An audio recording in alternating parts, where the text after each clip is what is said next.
Bienvenue à tous dans ce nouveau numéro de votre magazine MB Débat. Joyeux Noël et bonne fête à vous tous, vous qui nous suivez de partout, Kinshasa, Chicapa, Équateur. En tout cas, vous êtes là nombreux pour nous suivre. C'est votre magazine MB Débat qui reçoit pour vous aujourd'hui Monsieur Pichou Matabisi, qui est cadre de Nouvel Élan. J'ai vraiment l'honneur de le recevoir aujourd'hui parce qu'il est lui-même. Bonsoir à vous et bienvenue, monsieur. Merci beaucoup, madame. Bonsoir. Merci pour l'invitation. Je salue également tous les téléspectateurs qui nous suivent et je profite de votre micro pour présenter le vœu le meilleur à tous les Congolais et surtout à la population de Mongafula, là où moi j'habite. Et je salue également mon co-débatteur dont nous allons partager le plateau. Nous sommes là pour travailler pour la République et réfléchir, j'ose croire que Très bien dit, en tout cas, nous sommes là pour travailler pour la République. Nous également, nous sommes là également pour vous servir, en tout cas, fidèles téléspectateurs. Il est en face plutôt de Monsieur Gandhi Kassende, que vous avez déjà, c'est un habitué de la maison. Chaque vendredi, il est toujours avec nous. Bonsoir et bienvenue, Monsieur Gandhi. Bonsoir. Joyeux Noël. Merci et si possible, je vous souhaite de noyer Joël. Merci infiniment en tout cas. Ben voilà, d'entrée de jeu, on va parler de la candidature de Moïse Katumbi. On va également revenir avec le séjour du président à l'Équateur. On va dire un mot par rapport à cette levée de la procédure des notifications. Est-ce c'est une injustice ou une injustice qui vient aujourd'hui d'être réparée? On va également parler des embouteillages à Kinshasa. En tout cas, ça fait couler beaucoup d'encre. Et pourquoi pas de la hausse des prix? Finalement, les peuples congolais se demandent, c'est toujours des questions, qu'est-ce qui se passe? Est-ce que le gouverneur est en train de faire son travail ou est-ce que la population ne fait absolument rien? Alors on va dire un mot là-dessus par rapport à tous ces sujets-là. Alors monsieur Matabisi, je m'en vais vers vous quand même pour vous dire Nouvel Élan. Ça va là-bas? On n'attend plus Moïse Mouzitou, Adolphe Mouzitou. Qu'est-ce qui se passe? Merci beaucoup, madame. Je pense que vous êtes journaliste et Adolphe Mouzitou est dans l'actualité.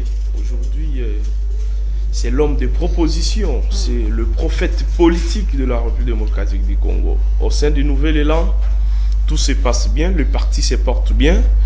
Je pense que vous êtes mieux informé sur l'implantation du Nouvel Élan, sur l'ancrage qu'a Nouvel Élan sur toute l'étendue du territoire national.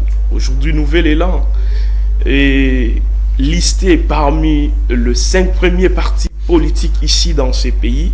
C'est un grand travail qu'on a bâti dans 4 ans comme formation politique et nous sommes très certains que tout ira mieux et nous sommes suffisamment préparés pour les élections. Alors Mouzitou, apparemment, il s'est réservé de coopérer avec son allié naturel, vous le savez très bien, qui est au sein de la Mouka à l'issue de ce rapprochement avec l'ancienne majorité du pouvoir. Qu'est-ce qui se passe? Son ancien allié? Oui, il s'agit de Monsieur Fayoulou. Non, en fait, la problématique au sein de la Mouka, il était question de... Il y avait un problème de désaccord. Ça, il faut dire la vérité au peuple congolais. Il y avait un problème de désaccord par rapport à ce que le président Martin avait mis en place une structure de résistance. Je dirais même, il avait doublé une nouvelle structure appelée... quoi là? J'oublie encore le nom, mais ça n'a pas plu à Adolphe Mouzitou. Parce qu'on ne pouvait pas avoir, nous au sein du Nouvel Élan, on a une structure de résistance. On ne pouvait pas doubler encore une nouvelle structure. Alors, c'est ce qui a mis, et il y a eu aussi l'influence de M. Kabila à travers le FCC qui était derrière cette force dont nous n'étions pas d'accord comme Nouvel Élan. Alors, on a parlé en interne, ça n'a pas marché. Moi, je pense qu'en toute responsabilité... S'il vous plaît, vous avez dit M. Kabila était derrière quoi finalement? C'est lui qui a fait en sorte que la Mouka s'éclate comme ça? Madame, vous êtes journaliste. Oui, mais dites-le quand même à Effectivement, ceux-là qui vous suivent. ce n'est pas un secret. M. Kabila a été, lui, l'auteur du hold-up électoral de 2018 que nous avons combattu, qui donne même l'essence du combat de Lamouka. C'est M. Kabila et le FCC qui étaient à la base. Mais aujourd'hui, lorsque M. Fayoulou a mis en place cette structure que j'oublie encore. Oui, voilà. Voilà, il y a eu le front patriotique. Les blocs patriotiques. Oui. Lorsqu'il a mis en place les blocs patriotiques, Adolphe Muzito n'était pas d'accord parce qu'en mettant ces blocs patriotiques, il n'avait pas consulté Adolphe Muzito comme son partenaire au sein de la Mouka. Et il a travaillé avec la Kabylie, qui était l'auteur du hold-up électoral. Nous, au sein du Nouvel Élan, comme parti politique, nous n'étions pas d'accord. Alors, voilà le désaccord. C'est qui nous a créé des problèmes au sein de...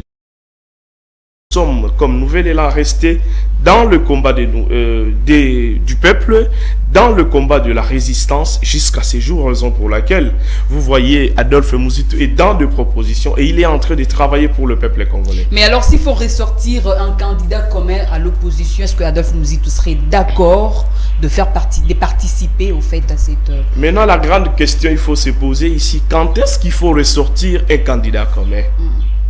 Nous sommes actuellement au sein d'une structure appelée la Mouka qui est dans la résistance. C'est-à-dire, nous parlerons des élections lorsqu'on va mier la Mouka d'une coalition de résistance à une coalition électorale. Mais ici, nous ne pouvons pas parler des candidatures. Il était fort malheureux de constater qu'après le congrès de nos amis de l'ECD à Kisangani, par le truchement du secrétaire général de Voskitoko, qui est passé sur les ondes de Top Congo, et a dit clairement, tout parti politique, tout leader qui va se rapprocher à l'ECD doit nécessairement d'office accompagner Martin Fayoulou comme candidat. Nous n'étions pas d'accord. On ne pouvait pas installer le germe de la dictature au sein de la Mouka. Est-ce qu'on doit toujours parler de la Mouka là? Parce que chacun d'eux commence maintenant Madame, il faudrait toujours parler de la Mouka parce que la Mouka, c'est l'état d'esprit. La Mouka, c'est le peuple. Aucun individu, j'ai toujours dit, et je le répète plutôt sur ton plateau, personne ne peut se prévaloir de dire que la Mouka m'appartient. Non. C'était une aspiration du peuple, le fait pour la population congolaise, qui était fatiguée avec le pouvoir de M. Kabila. Et il y a eu le ras-de-bol. Le peuple s'est dit non, pourquoi pas que tous les leaders de l'opposition pouvaient se réunir. Et vous savez, madame, aujourd'hui, ce pays est géré par la Mouka. Est-ce que vous le savez? Ce pays est géré par la Mouka. De quelle manière? Oui. Ah, mais effectivement. De quelle qui manière? est à la tête de ce pays? Qui est le chef de l'État? C'est le promoteur même du monde. Il est sorti de Genève, ensemble avec son coéquipier de l'UNC, Vital Kamerhe. Oui. Aujourd'hui, il y a Jean-Pierre Bemba, qui est au sein de l'Union Sacrée. Aujourd'hui, nous venons d'enregistrer la défection de M. Katumbi. Il était au Genève, dans la Mouka. Donc vous allez constater cette carte, il faut bien comprendre. Alors ici, il faudrait corriger les choses. Il faudrait corriger les choses parce que lorsque nos leaders étaient d'abord au niveau de la Genève, pour ressortir les candidats communs pour les comptes de l'opposition, il y a un péché originel qu'ils ont commis, qu'on doit corriger. Lequel de péché? Ils n'ont jamais discuté sur le programme.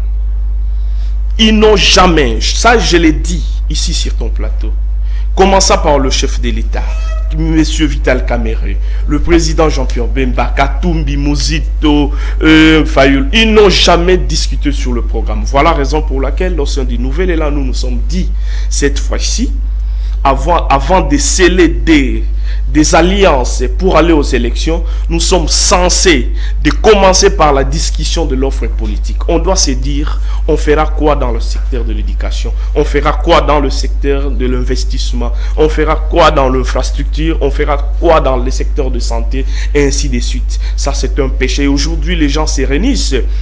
On doit voir le visage de mon frère qui me plaît et on se réunit. Non, raison pour laquelle nous allons peut-être aborder le sujet. Vous allez constater M. Moïse Katumbi au sein de l'Union Sacrée qui est en train d'essayer de se dédouaner pendant qu'il a une responsabilité de la gestion de ce gouvernement. Mais il quitte et il se dit candidat pendant qu'il a 5 ministres au sein du gouvernement. Ça, c'est de l'irresponsabilité de l'homme politique. Les choses. Merci beaucoup. Hein, non, s'il vous plaît, madame, je ne laisserai pas passer. Il dit de corriger les choses sur base de quoi? Mais ce Katumbi doit venir expliquer aux Congolais. Lorsqu'il dit le peuple est en danger, il doit expliquer aux Congolais, le peuple est en danger, il fera quoi? Et ce qu'il doit dire doit être appuyé avec des chiffres. Ça doit être quantifié et chiffré.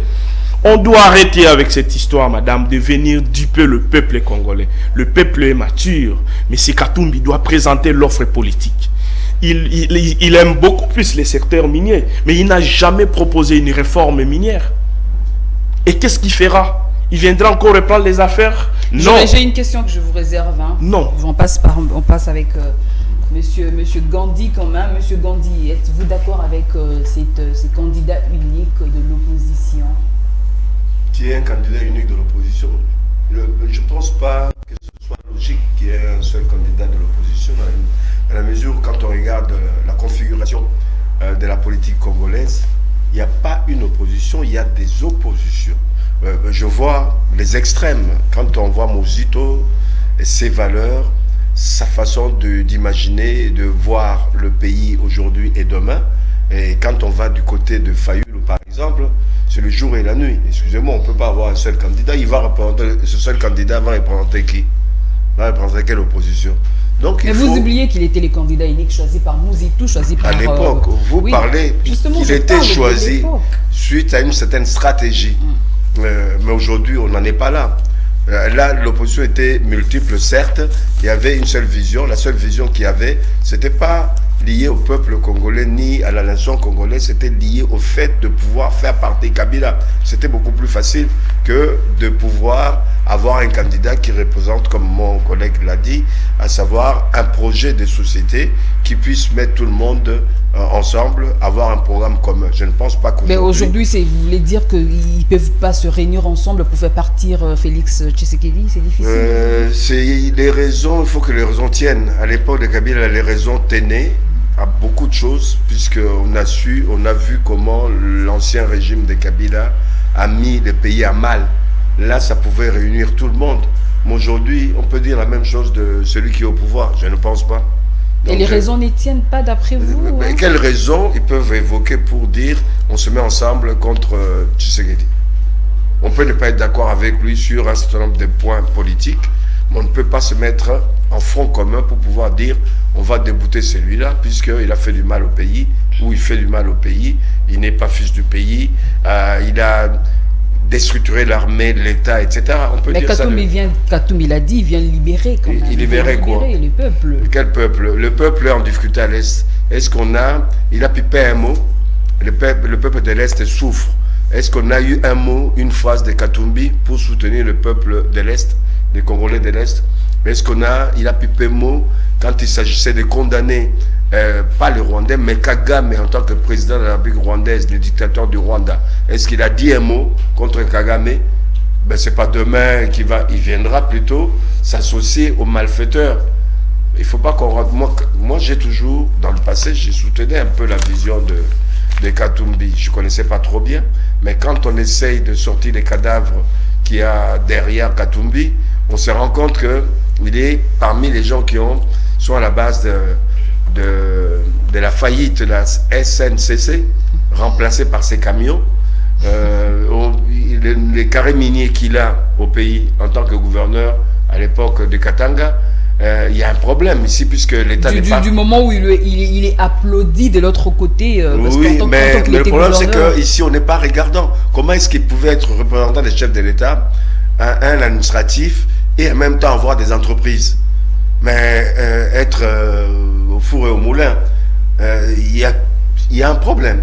Il y a un problème. On ne peut pas à la fois être fonctionnaire de l'État et avoir une entreprise à côté. Ça pose un problème. Mais il a quand même des moyens. Donc si aujourd'hui... Où il a eu ces moyens-là.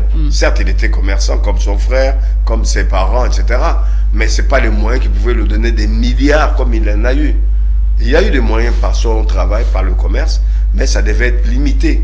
Mais le problème des moyens qu'il avait, c'était à l'extrême. Aujourd'hui, qu'il n'a plus, il ne contrôle pas tous ces secteurs-là.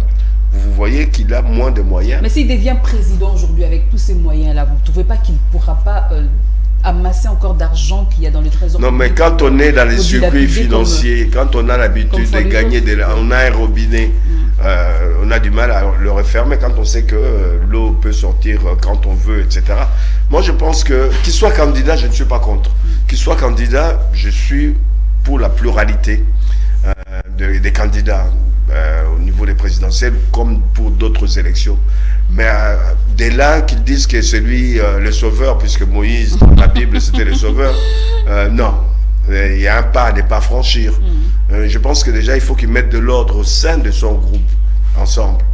Il n'a pas mis de l'ordre là-dessus. Je ne vois pas l'ordre qu'il viendra mettre au niveau de la RD Congo. Il faut qu'il règle le problème dans son groupe, dans son parti, où il a du mal à partir avec pas mal de gens. Donc moi, j'ai dit, soyons humbles. Alors, n'est-ce pas que le spectre de Joseph Kabila semble hanter certains esprits? Faible, peut-être, vous avez oublié de dire certains esprits faibles. Faire revenir Kabila, c'est un peu comme on appelle en français, il y a une expression qu'on appelle le syndrome de Stockholm. C'est-à-dire les gens qui sont pris en otage, à un moment donné, quand on cherche à les libérer et à faire du mal, à arrêter ces gens-là qui les ont pris en otage, ils vont commencer à défendre leurs preneurs d'otages. Ceux qui disent Kabila doit revenir, je ne sais pas, mais ils marchent sur la tête. Ils ne marchent pas comme nous. Ouais, je pense. Ouais. D'accord. Alors, monsieur Pichu Matabisi, s'il faut vraiment qu'on vote aujourd'hui Mouzitou, dites-moi, on va le voter pourquoi?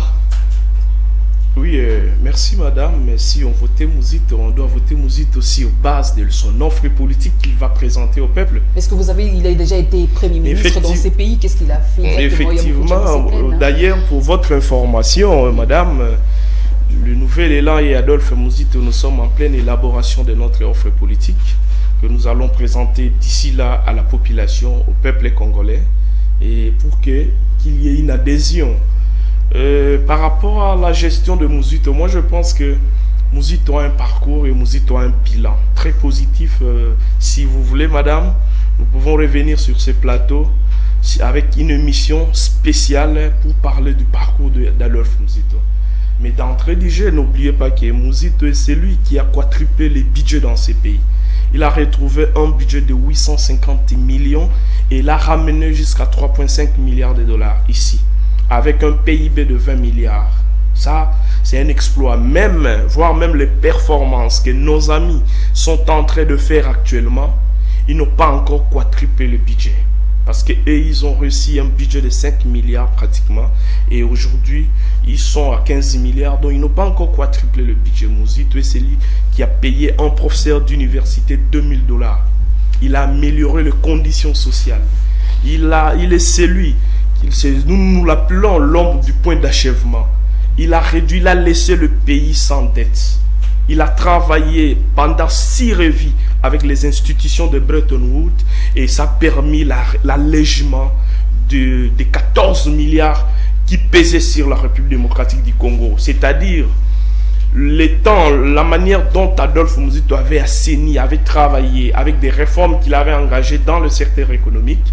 Si ses successeurs avaient suivi cette lignée, cette lancée, on allait aujourd'hui parler de 25 milliards de dollars, 20 000 $ de budget. Mais malheureusement, ceux qui sont venus après Mouzito ont dilapidé la caisse de l'État. Jusqu'aujourd'hui, c'est ça. Même comment il s'appelle encore avec le FCC. Non, je ne parlais pas à l'époque de Kabila.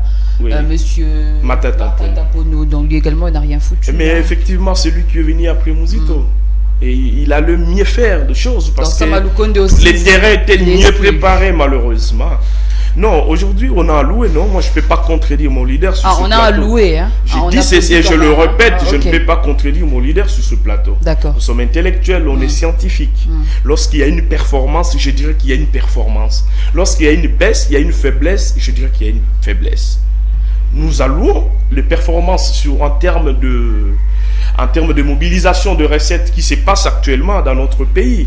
Aujourd'hui, avec le budget à deux chiffres, et on va y arriver lorsqu'on va aborder la problématique de la sécurité. Moi, je pense que ça doit en principe permettre le pays de décoller. Mais il y a le travail à faire. Parce que si nous revenons dans le standard africain, nous avons, la République démocratique du Congo, la possibilité de ramener ce travail jusqu'à 30%. Parce que c'est selon la pression fiscale africaine, on peut arriver à 30%. Or, le PIB actuel de 60 milliards de dollars, si nous allons arriver à 30%, ça peut ramener notre budget à 20 milliards de dollars et on peut pallier de problématiques sécuritaires, parler de problématiques en termes des infrastructures et consorts. Donc, de ce côté-là, soyez en paix, madame, mais Adolphe Muzito a un programme, a une offre politique bien élaborée. Il sait où toucher pour déclencher et répondre positivement pour l'avancée de ces pays. Et une chose, et un aspect, pardon, je vais jeter par là. Vous savez le contexte dans lequel Adolphe Muzito a travaillé avec M. Kabila. Je pense que vous savez. C'était la coalition MP-Palou. Et vous comprenez, vous êtes journaliste, comment il a travaillé. Il a travaillé avec un gouvernement parallèle au niveau de la présidence. Ce qui lui empêchait de faire mieux. Mais il s'est focalisé en tant qu'un expert, en tant qu'un économiste.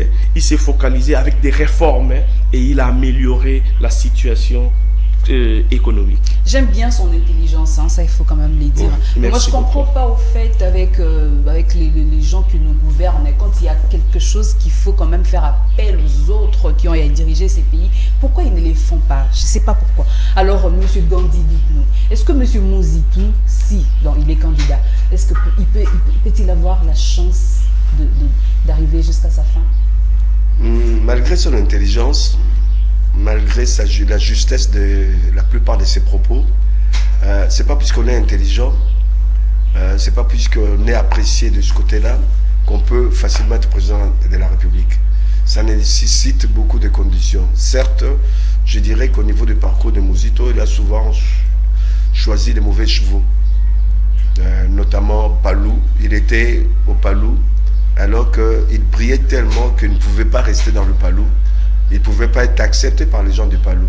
Et ce qu'il disait dépassait de très loin la plupart des gens qui étaient dans le Palou.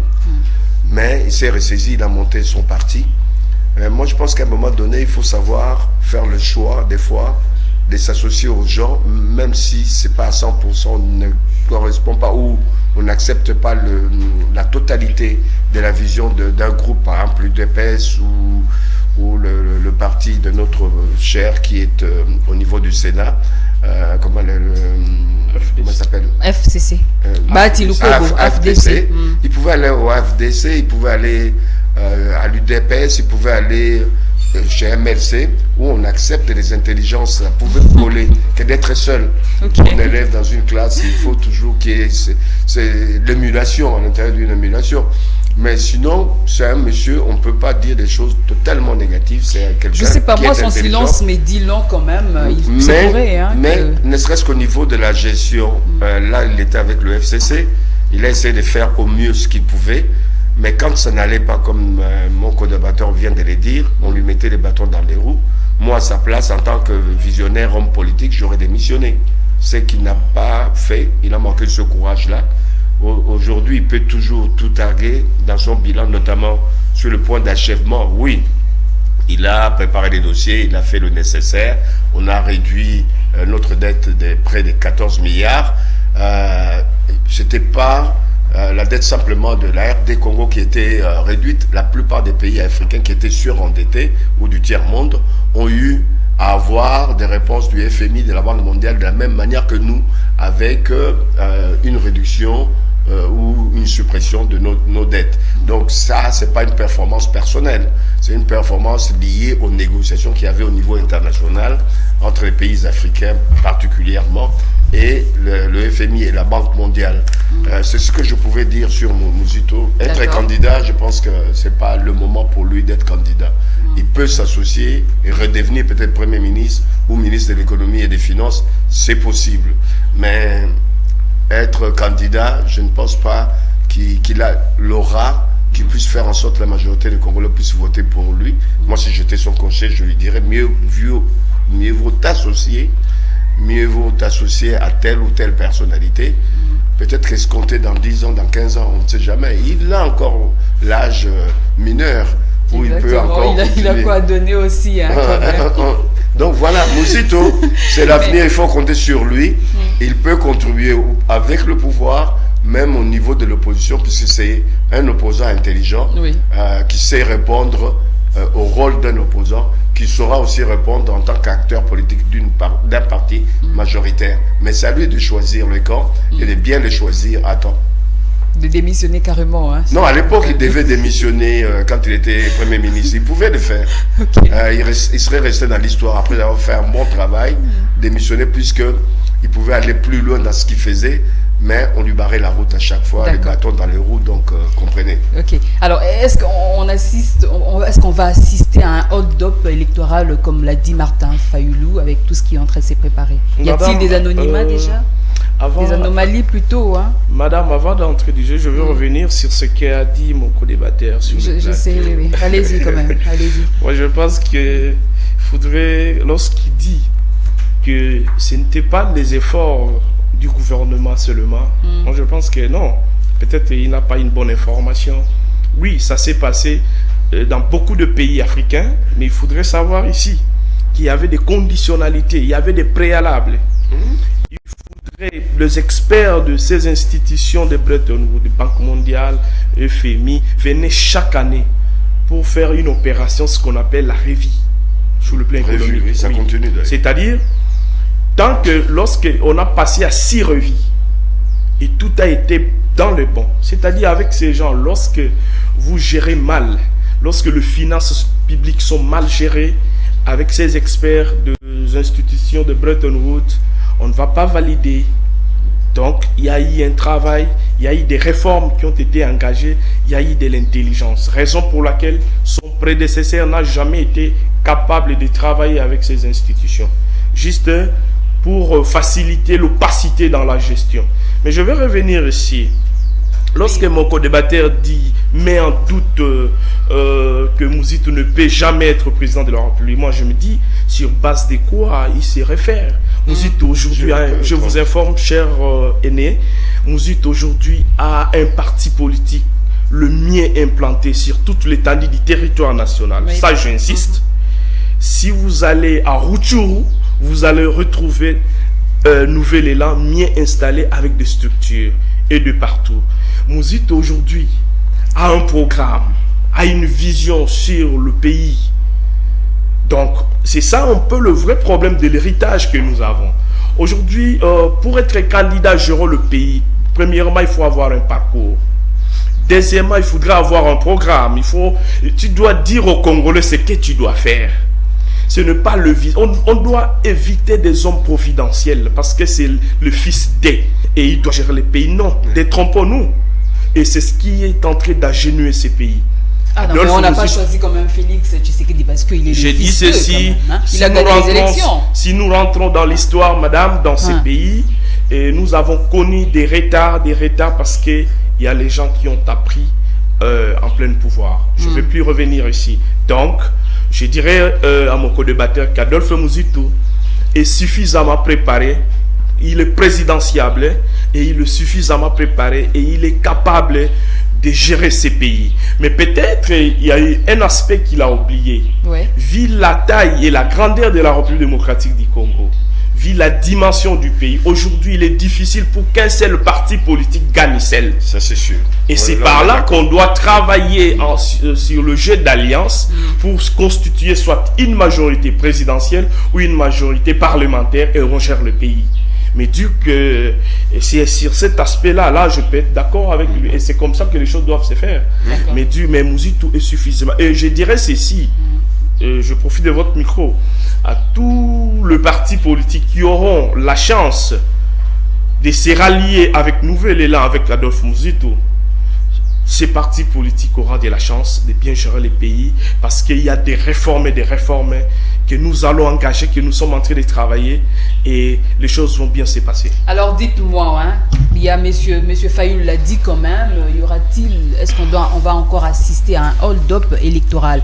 Vous avez remarqué des anomalies, vous, en tant qu'analyste politique, monsieur Gandhi? Moi, je vais d'abord gratigner mon co-débatteur, sinon il n'y aura pas de débat. Oui.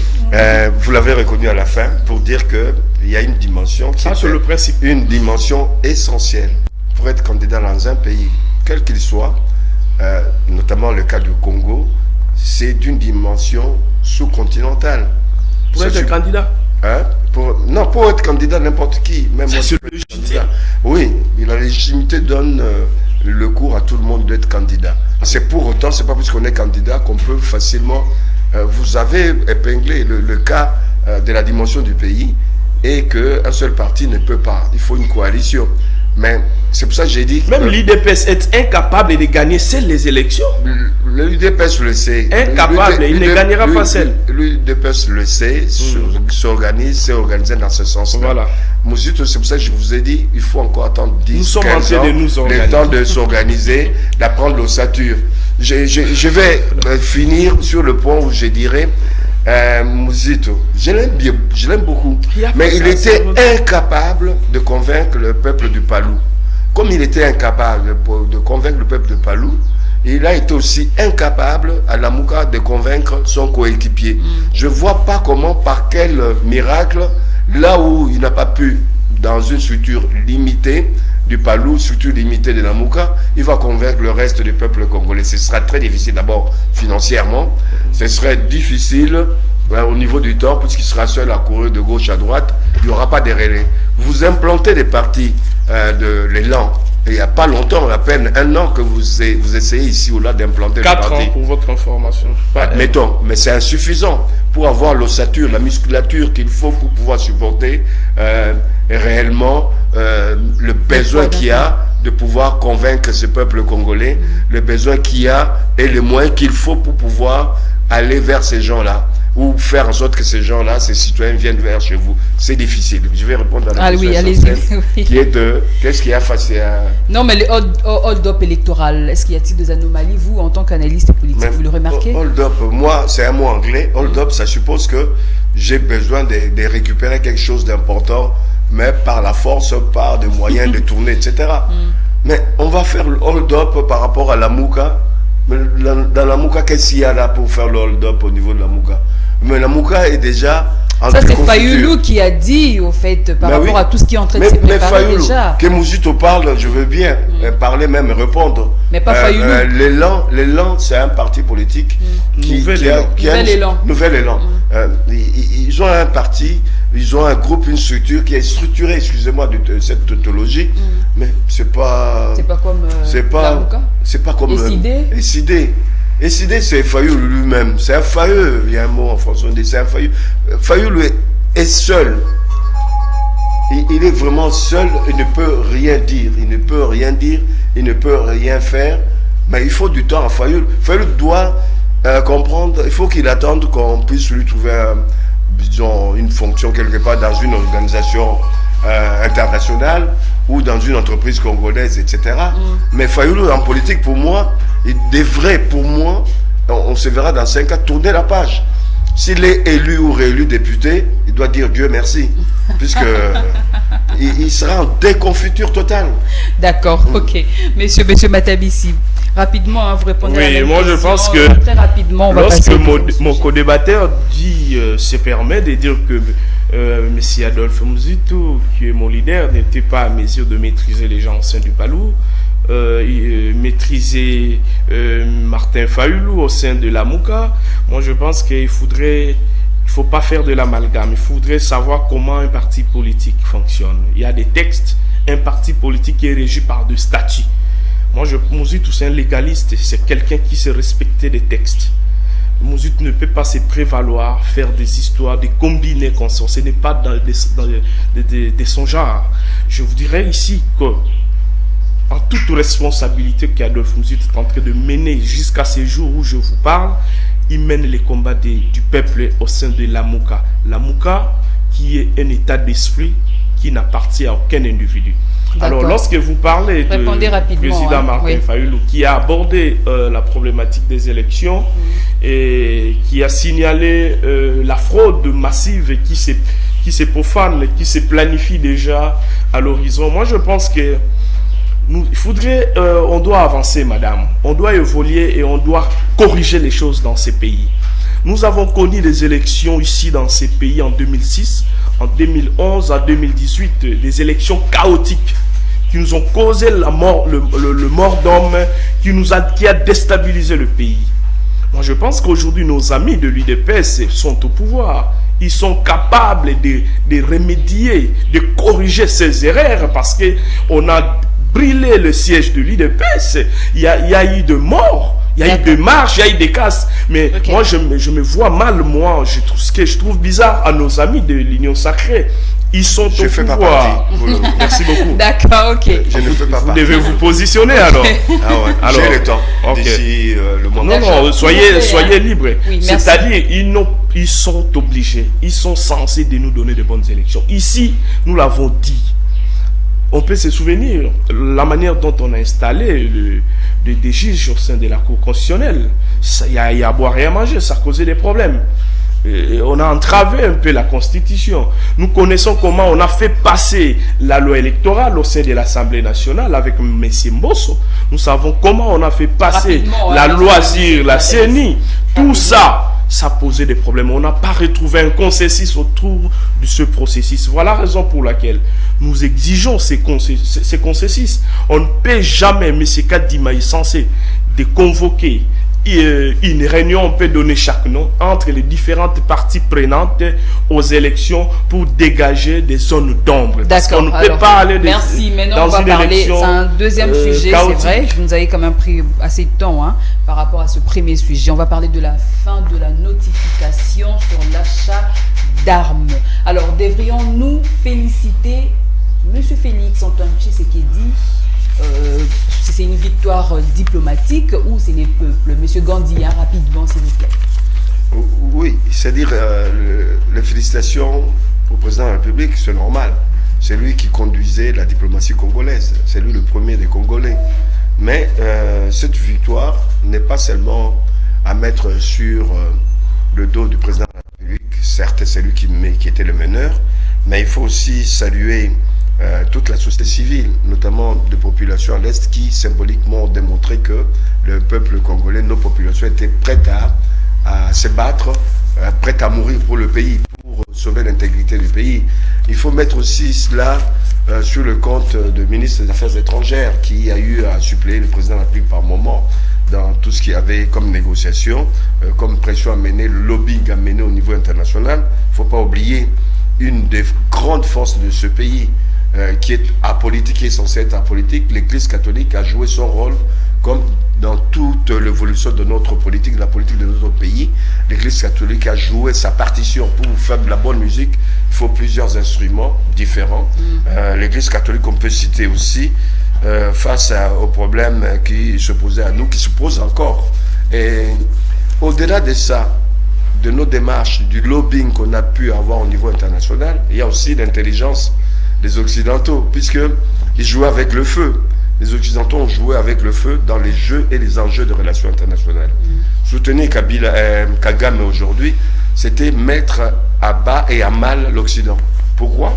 Puisque à la longue, l'Occident a besoin de la RD Congo, sur le plan stratégique, sur le plan des minéraux et autres. C'est pas avec le Rwanda qu'ils auraient eu ces avantages. Oui. Gagner la partie est du pays, toutes les richesses du pays, c'est pas seulement à l'est, c'est aussi au nord, à l'ouest, au sud. Oui. Et faire en sorte que demain, à un moment donné, une partie du pays soit du côté du Rwanda, c'était faciliter aux Congolais d'aller dans les bras des Chinois ou des Russes. Aller dans les bras des Russes ou dans les Chinois, ce n'était pas l'avantage de l'Occident. D'ailleurs, le premier à l'avoir compris officiellement, c'était le rapporteur des affaires étrangères du Sénat américain. Je vous l'ai dit ici, à partir du mois de mars dernier. J'ai dit, à partir du moment où ce monsieur a parlé, a tapé du poing sur la table, il a écrit au secrétaire d'État américain, les choses vont aller vite. L'Occident, l'Europe qui chancelait, qui hésitait, etc., à la suite de ce secrétaire d'État, de ce rapporteur de la Commission des affaires étrangères du Sénat américain, à la suite aujourd'hui du président Biden et d'autres autorités américaines, vous avez vu que tout le monde a suivi. Et la France, qui est grand au niveau du droit international, puisque la plupart des résolutions, il s'est plié, plupart des résolutions, c'est la France qui présente des résolutions, le 3/4 des résolutions. La France s'est pliée, il a peur aussi par rapport à la francophonie, s'est pliée et a fait une résolution aujourd'hui qui va dans notre sens. On ne peut que féliciter, appuyer tout cela. Merci Mais beaucoup. Le match continue, il ne faut pas faiblir, il faut faire en sorte de bien garder notre but, de bien garder l'intégrité de notre territoire, si possible marquer d'autres buts, faire en sorte que non seulement Bunagana revienne dans nos mains, si ça continue, puisqu'on peut acheter des armes aujourd'hui, quitte à ce qu'on fasse des incursions aussi au niveau du Rwanda. Merci beaucoup. Alors, M. Pichou Matabisi, rapidement.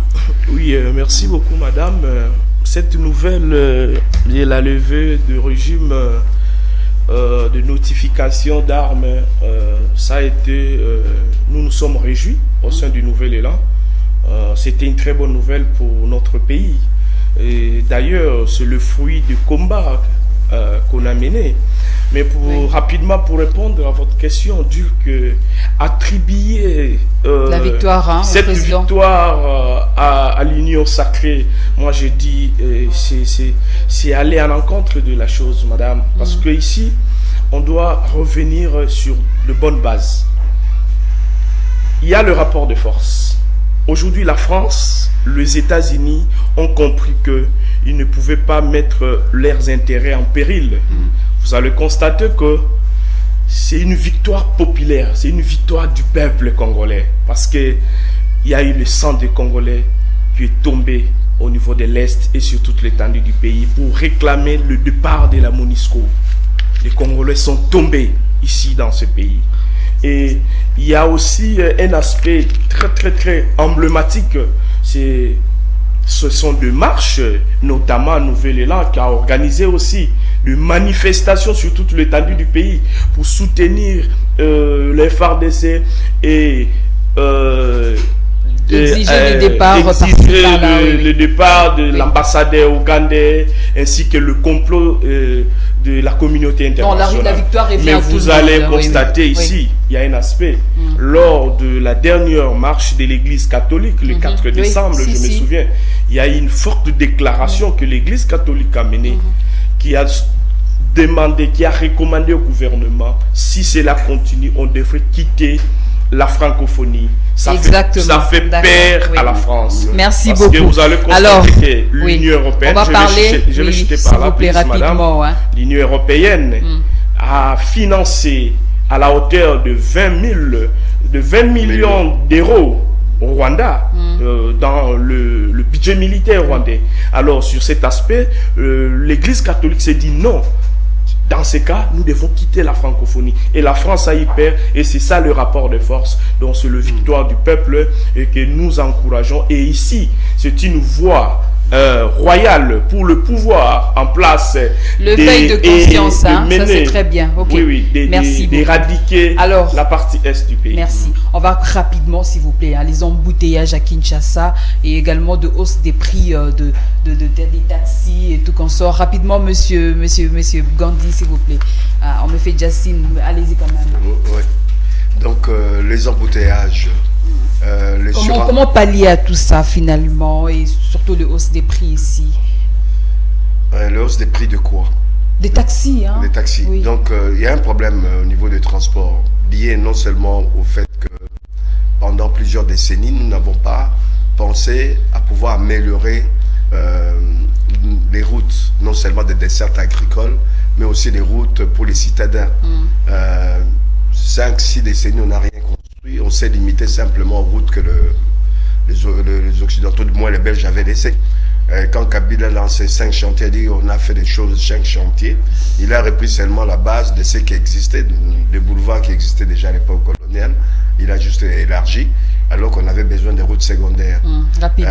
Rapidement, aujourd'hui, on essaye de rattraper le retard, mais ça nécessite 10 à 20 ans de travail pour pouvoir qu'on rattrape le retard et qu'on anticipe par rapport au fait que la population va d'ici 2050 augmenter encore, voire même doubler si c'est possible. Donc, on a aussi un problème d'organisation. On a des gouvernements provinciaux, mais on ne voit pas ce que ce gouvernement provinciaux, notamment le provincial de Kinshasa, rapporte dans la vie des concitoyens. À l'époque, on avait un système au niveau de la ville de Kinshasa où il y avait le gouverneur, les directeurs urbains et quelques directeurs au niveau des services. La ville était mieux gérée qu'avec une ville gérée par le gouverneur, des ministres provinciaux, des députés provinciaux. Au niveau du travail fourni, ils sont au-dessus de ce qu'on attendait d'eux. Donc, il faudra trouver des compétences pour gérer cette ville. Il faudra trouver des compétences pour gérer nos communes. Il faudra trouver des compétences pour gérer la police. Et là, ne serait-ce qu'au niveau de la régulation des routes. On n'a pas des policiers aptes, capables de réguler les routes. Ils sont là à tendre la main ou ils sont là à rendre la vie difficile à certains chauffeurs, taximens ou des voitures personnelles. Tout est désordonné, tout est en désordre par le fait de manque d'une administration réelle d'une ville. L'anarchie totale. Ouais. Ok, alors monsieur Matabisi, rapidement. Oui, merci beaucoup madame, rapidement. Je pense que eux, Makambo à Kinshasa, Torolobango na Lingala. Ok, il n'y a pas de problème. Concernant problématique qui a ville à Kinshasa, bisoto ko constaté boye. Ville à Kinshasa, ils ont un problème sérieux à management. Un management visionnaire sérieux. La ville n'est pas bien gérée. Ça, il faut le dire, il faut être sincère. Moi, je pense que le débatteur n'angai a koko pesa ba exquisité, ba ali na gestion mboka. Tant boko gérer mboka, bo ali censé akoyeba ki bo ala ki li banda ya bokonzi, bo yebi ba faiblesse, tant bo il faut bo pallier na ba problématique. Qu'est-ce qui se passe? Il n'y a pas de sanctions. Nous avons la ville de Kinshasa, c'est une province. Province Oyoyo, ezalina assemblée provinciale na kati. Tozalina ba député provinciaux na kati ya ville à Kinshasa. Nous avons un gouvernement provincial de Kinshasa. Mais vous allez constater un silence radio, madame. Province, assemblée provinciale à la ville à Kinshasa. Il organise même pas ba plénière, ba convoquer gouverneur ba convoquer ministre au côté la lolenge mboke otambola, un désordre total. Transport chauffeur à Kolamukana Tongo a imposé prix naïe. Il n'y a aucun de service de la ville de Kinshasa pour interpeller les chauffeurs. Au Koyana secteur Oyoyo, il y a vie normale dans la ville de Kinshasa. Vous constatez qu'il y a manque de vision. Je vous ai dit ici que la ville de Kinshasa est repartie de deux grands espaces. Espace, il y a Liboso, il y a Monene, il y a ville à Kinshasa. Et ils ont contenu que deux communes. Commune Yamalukuna, commune Yansele, madame. Ou ils ont en termes de superficie 900 km². Or, espace Yamouké. Ou ils ont la commune Vendée et qu'on contenu que 1000 km². Donc, au final, on a constaté que vision et réalité. Voilà ici, ils ont recommandé la bande ko ba ko kambabiso. Na moni toko ke lombango mingo ezali matière tokozongelango parce que c'est une question de la ville de Kinshasa. Vendredi prochain, si vous voulez. Kotambola malamu te faut tolobela yango ezali ba anti-valeur. Oyo ba ko gérer yango na batu ba ko kambamboka. Ezali malamu te. D'accord, merci beaucoup. Merci monsieur Gandhi. Le lancement de l'enrôlement est prévu déjà pour demain, samedi 24 décembre, dans sa première phase dans la partie ouest de la RDC. Donc le président déjà se retrouve de ces côtés-là, il va se faire enrôler de l'autre côté. Il s'est fait déjà enrôler. Ah déjà? C'est déjà fait, pas encore. Ce sera demain quand même, s'il vous plaît. C'est demain au fait. Alors, nous demandons à tout le monde d'aller se faire enrôler. Monsieur Gandhi, il faut aller se faire enrôler. Monsieur Pichou-Matabisi également. En tout cas, merci infiniment. Merci à Monsieur Gandhi. Merci également à Monsieur Pichou-Matabisi d'avoir répondu à notre invitation. Merci également à vous, fidèles téléspectateurs, de nous avoir fait confiance. Alors, rappelez-nous sur le numéro qui est affiché juste au bas de votre écran. C'est un numéro WhatsApp. Vous pouvez également suivre cette émission à travers votre chaîne notre chaîne YouTube. Écrivez simplement Média Business Télévision. Laissez un commentaire. Merci infiniment et on se retrouve très prochainement. Bonne fête chez vous.